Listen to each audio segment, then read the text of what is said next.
Assalamualaikum warahmatullahi wabarakatuh. My name is Bharatu Nata Murti and my study number is A320200139. And for now, I make this video for a duty from public speaking. Okay, in this video, I will tell you about how to make easy kimchi at home. But first, I will give you know about kimchi. Kimchi is a classic Korean dish consisting of fermented cabbage and radish. Its tasty, spicy flavor make it an ideal addition to rice, noodles, soup, and other dishes that need a little something extra. You can first prepare kimchi at Korean or Asian grocery store, but it is actually easy to make it at home. The key is using a glass jar for the fermentation process and being patient enough to give the kimchi to proper time to ferment. Before making the kimchi, prepare the ingredients first. Ingredients: 1 medium head Napa cabbage, a quarter or 62-gram kosher salt, distilled or filtered water, 5 to 6 garlic clover grated, 1 teaspoon or 2 gram grated ginger, 1 teaspoon or 4 gram sugar, 2 to 3 tablespoons or 30 to 45 ml fish sauce, 1 to 5 tablespoons or 5 to 25 gram Korean red pepper flakes, 8 ounces or 200 gram radish, peeled and cut into matrix for scallions, trimmed and cut into 1 inch or 2.5 centimeter pieces. Part 1. Salting the cabbage. Slice the cabbage into quarter.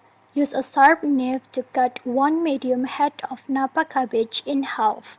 Next, slice each section in half again to form quarter and remove the core section from the bottom of each quarter. Number 2. Cut each quarter into strips. Use the knife to slice each quarter crosswise. Create 2-inch or 5 cm wide strips for each piece to the cabbage in rolls threaded. Traditionally, kimchi is made from cube cabbage. You may also cut the quarter into cubes if you prefer that size. Number 3. Combine the cabbage and salt in a bowl. Place the sliced cabbage in a large bowl and sprinkle 1/4 cup or 62 grams of kosher salt over it. Use clean hands to gently massage the salt into the cabbage so the leaves start to soften. You can substitute sea salt for the kosher salt. You can wear kitchen gloves to protect your hands if you prefer. Number 4. Cover the cabbage with water and let it stand for 1-2 hours. Pour enough distilled or filtered water into the bowl to cover the cabbage. Place the large plate on top of the bowl and set a heavy object like a jar or can on top to weight it down. Let the cabbage soak in the salt water for at least an hour. Chlorine in the tap water can prevent the kimchi from fermenting, so it is important to use distilled, filtered, or bottled water. Avoid soaking the cabbage for more than 2 hours or it may become soggy. Number 5. Pour the cabbage into a colander to drain and collect the brine. After the cabbage has soaked, dump it into a colander that's sitting in the sink. Have a boil beneath the colander so you can collect the salt water brine. Number 6. Rinse the cabbage with cool water 3 times and drain it again. Remove the bowl with brine from beneath the colander and set it aside. Run cold water from the sink faucet over the cabbage in the colander, shaking the leaves well to rinse them. Repeat the process 2 more times to ensure that the salt water is completely removed.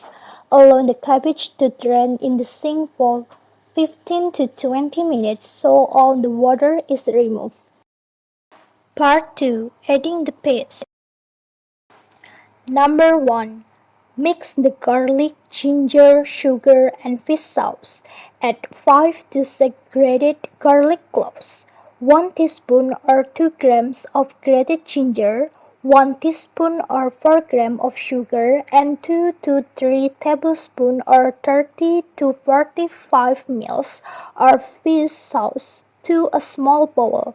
Stir well until a smooth paste forms. Number 2. Stir in the red pepper flakes. Add 1 to 5 tablespoons or 5 to 25 grams of Korean red pepper flakes to the paste. Mix well until the flakes are completely incorporated. Korean red pepper flakes are also known as gochugaru and can be found at Asia grocery store and in the international aisles of some general grocery stores. For mild kimchi, add just a single tablespoon of the red pepper flakes. Increase the amount if you prefer a spicier flavor. Number 3. Combine the cabbage, radish, scallions, and peas. Add the cabbage, 8 ounces or 200 grams of peeled radish that's been cut into matchsticks. 4 scallions that are trimmed and cut into 1 inch or 2.5 centimeter pieces.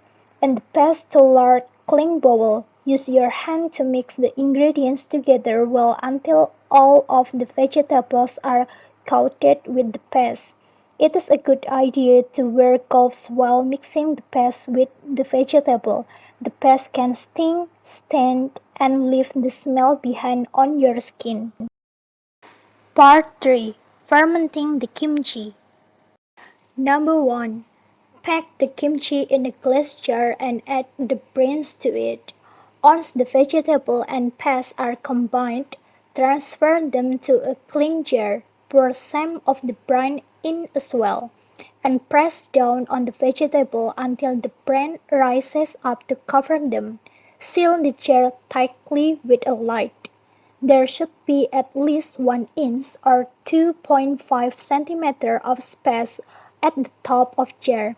If there's any brine left over after you cover the vegetable in the jar, you can discard it.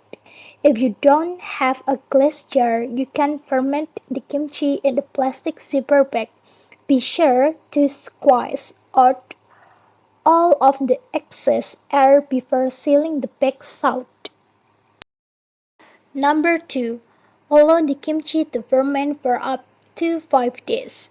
Leave the kimchi out at room temperature in the salt jar.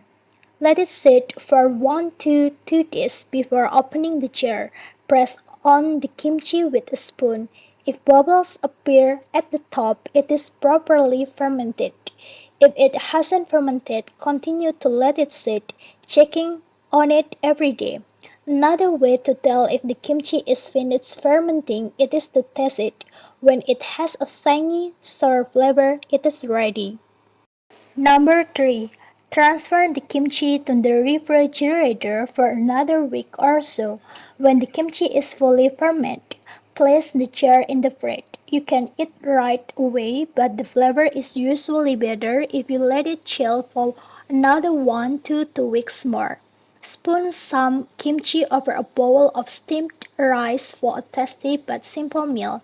It also pairs well with the fried rice. You can use kimchi to top a bowl of ramen noodles. For more creative dishes, consider topping a burger or sandwich with kimchi or mixing some kimchi into scrambled eggs for a bit of a kick.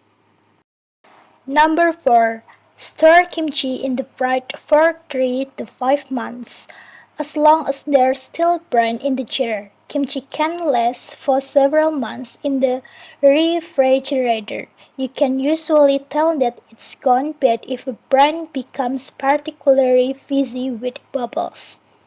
And okay guys, I think enough for me. I'm sorry if I have many mistakes. I do hope you all to forgive me. And the last, wassalamualaikum warahmatullahi wabarakatuh.